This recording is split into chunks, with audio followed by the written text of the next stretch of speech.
Welcome back, learners. Now let us look at the third concept, which is sunlight and food chains. Now, the energy produced in the sun, it is sent out in all directions in space, and it is sent out as heat and light energy. Now, some of this light energy and heat reaches the earth. And when it does that, this energy from the sun, it enables life to exist on earth. So we are saying that the energy that is produced by the sun, remember that the sun produces heat and light energy, and this light energy, it is what enables life to exist on earth, because we need the light and the heat energy in order for the process of photosynthesis to occur. We'll talk about that as we go on, all right? Now, for example, I've already spoke about that plants, they use the energy from the sun to produce sugar and oxygen during the process of photosynthesis. Now remember, during the process of photosynthesis, the energy from the sun will have to be absorbed by our green pigment, which is the chlorophyll, which is responsible for absorbing the energy from the sun. And then while that is happening, the plant is also absorbing carbon dioxide from the atmosphere, and also we are getting the water from the soil in order for the process of photosynthesis to occur to produce glucose, which is the food for the plant, as well as oxygen, which is used by animals as well as human beings for breathing in. Okay, so very much important not to confuse is that most learners would think that photosynthesis takes place where there is light. Now, if you go further or more in your other grades as you go up, you will understand that it doesn't mean that when there is no sun, the process of photosynthesis doesn't occur. The process of photosynthesis still occurs, and we refer that to as the dark phase of photosynthesis, because the energy gets stored in the leaves, and then the process of photosynthesis still occurs even if there is no sunlight. Now, the sugar is the energy used by the plant. The sugar here, we are referring to the glucose that was released during the process of photosynthesis. The plant needs this or uses this for growth and the development of the plant. So we are saying the plant stores the food, which is the sugar, and it stores it as starch, and we've already said that it uses it for growth as well as the development of the plant. So that is why photosynthesis is important, and that is why the sun is also important to make sure that the process of photosynthesis takes place, all right? Now, animals and human beings, they depend on plants for food as well as oxygen. If you think about you and I, in order for us to have energy, in order for us to live, you and I, we are breathing oxygen every day, and we also need to eat in order for us to have energy. So where do we get this energy from? We get the energy from the plants, and then the plants get the energy from the sun. So we get the energy by eating the plants, and also by eating animals that have eaten the plants. We also depend on the plants for oxygen, as we've already said that we have to breathe in the oxygen in order for us to be alive. Now, the energy stored in plants is passed on to animals. I've already said that. How is it passed on to animals? Through what we call food chains, okay? If you look at the picture on my right-hand side, an example of how the energy can be passed on from one organism to another. Here I have a maize is an example of a plant which is a producer, okay, which, remember, the process of photosynthesis had to occur for the maize to get the energy, all right? And then the energy from the maize will be passed on to the animal that will feed on the maize, which is the locust, from the picture there. And then the lizard that feed on the locust, it is going to get its energy from the locust, okay? And the snake will get its energy from the lizard. Remember that the lizard got the energy from the locust, and the locust got the energy from the maize plant. The maize plant got the energy from the sun, and then it produced food as well as oxygen during the process of photosynthesis.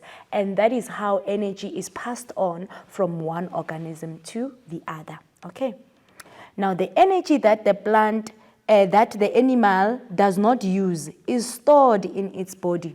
Now, we are well aware that, yes, the amount of energy that the animal got from eating either plants or eating other animals cannot be used up, all of it. You use the energy in doing work every day, exercising, walking, doing all those things, you are using energy. But some of the energy that you are not using, it is stored in your body.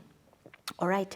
Now, and the animals and human beings eat other animals. So when that same animal that was walking, running, using the energy, and some of the other energy is stored in its own body, when that animal is then eaten by the other animal, well, that's when the energy that is stored in that animal will be passed on. All right.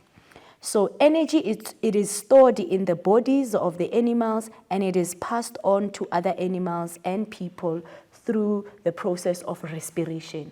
Remember, respiration, you need to eat something and breathe in to produce energy, carbon dioxide, as well as water. Right.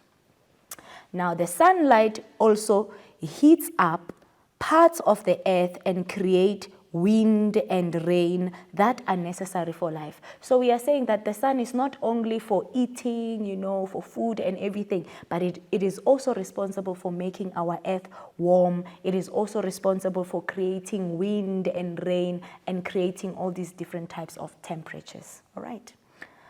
Now that we have looked at the sunlight and the food chain, we are going to be looking at the last concept, which are conditions for life on Earth. What are the conditions for life on Earth in order for life to be the only planet that can sustain life?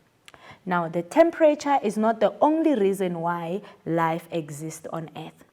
Now, the Earth temperature ranges allows water to exist in all three states of matter. Now, because of the temperature ranges are the ones that are allowing the water to exist in the three states of matter, which is liquid, gas, as well as solid. How are we finding water in liquid form? We find water in liquid forms in oceans, in lakes, in rivers, in swamps, as well as underground water. That is when water, it is in liquid form. And then water can also exist in a gas form, okay? How does it do that? During water vapor in the air, during the water cycle where the sun is going to shine onto the rivers and lakes, and then water vapor or water evaporation takes place, and then it then makes that water vapor, which is the gas, right? And then the solid, it is the frozen ice caps of the Arctic and the Antarctic. So this is where we find places where there's only ice, is because of the temperature ranges on Earth. That is the reason why life is able to be sustained. What are other conditions? Sorry about that. What are other conditions to allow life to exist on Earth? We say that water also constantly changes between these three states of matter in the water cycle. So to make this life possible on Earth, the water that is we are talking about, we are saying it can range into changing from solid to liquid, from liquid to gas, and we can see that clearly during our picture on our right-hand side that explains clearly the process of the water cycle. All right. The water cycle ensures that the amount of water on Earth stays or more or less the same. So to create something like a balance in the water going through evaporation and the water that comes back onto the rivers and oceans again.